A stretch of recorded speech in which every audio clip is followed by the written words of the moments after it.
Hi, hello, வணக்கம். இன்றைக்கி பச்சைப்பயிறு ரொட்டி எப்படி செய்யலான்னு பார்க்கலாங்க. அதுக்கு ஒரு கைப்பிடி அளவு பச்சைப்பயிறு எடுத்து ஊற வச்சுக்கோங்க. சீரகம், பூண்டு, இஞ்சி, பச்சை மிளகாய், உங்கள் காரத்துக்கு ஏற்ற மாதிரி பச்சை மிளகாய் சேர்த்துக்கோங்க. அதை எடுத்து மிக்ஸி ஜாரில் வந்து அந்த இஞ்சி, பூண்டு, சீரகம், மிளகாய் எல்லாம் போட்டுட்டு பச்சைப்பயிரையும் போட்டு அரைச்சிக்கலாங்க.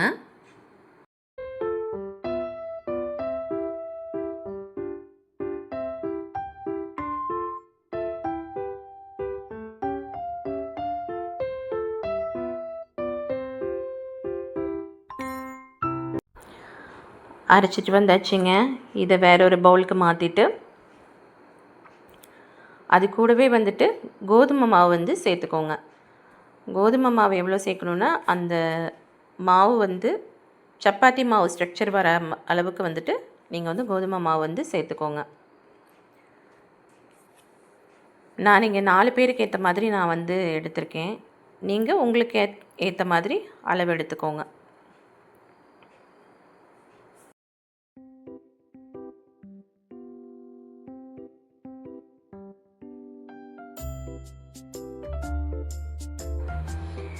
இப்போ இது கூட உப்பு சேர்த்து சப்பாத்தி மாவு ஸ்ட்ரக்சருக்கு பிசைஞ்சிக்கலாங்க.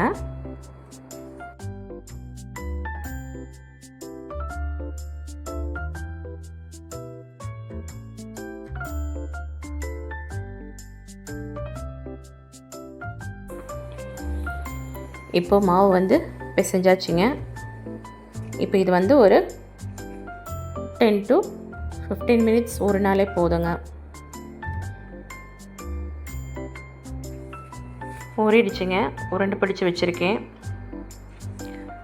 இப்போ வந்து சப்பாத்தி திரட்டி போட்டுக்கலாங்க.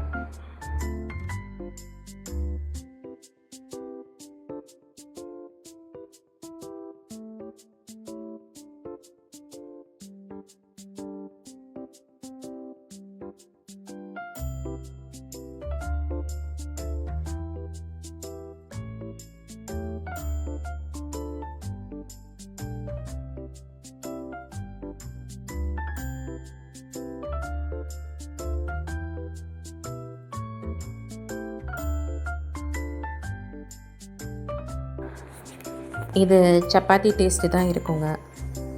மசாலா சப்பாத்தி சாப்பிட்டா எப்படி இருக்குமோ அது போல் தான் இருக்கும். இதில் வந்து பச்சைப்பயிறு வந்து சேர்த்துருக்கிறதே தெரியாது. அந்த ஸ்மெல்லும் வராது, எதுவும் தெரியாதுங்க. இது வந்து பச்சைப்பயிறு சேர்த்துருக்கங்காட்டி ப்ரோட்டீன் ஜாஸ்தி இருக்குங்க. அதனால் இதை வந்து செய்து சாப்பிடுங்க. ரொம்ப ஹெல்த்தியானது கூட.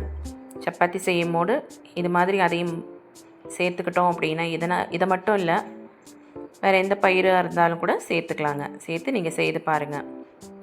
செய்து பார்த்துட்டு எப்படி இருக்குன்னு கமெண்ட்டில் சொல்லுங்கள்.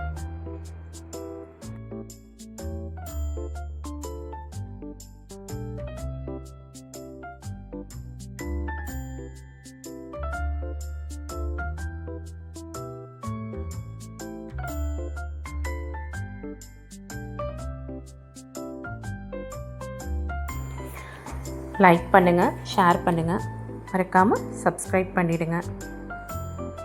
தேங்க்ஸ் ஃபார் வாட்சிங். பாய்.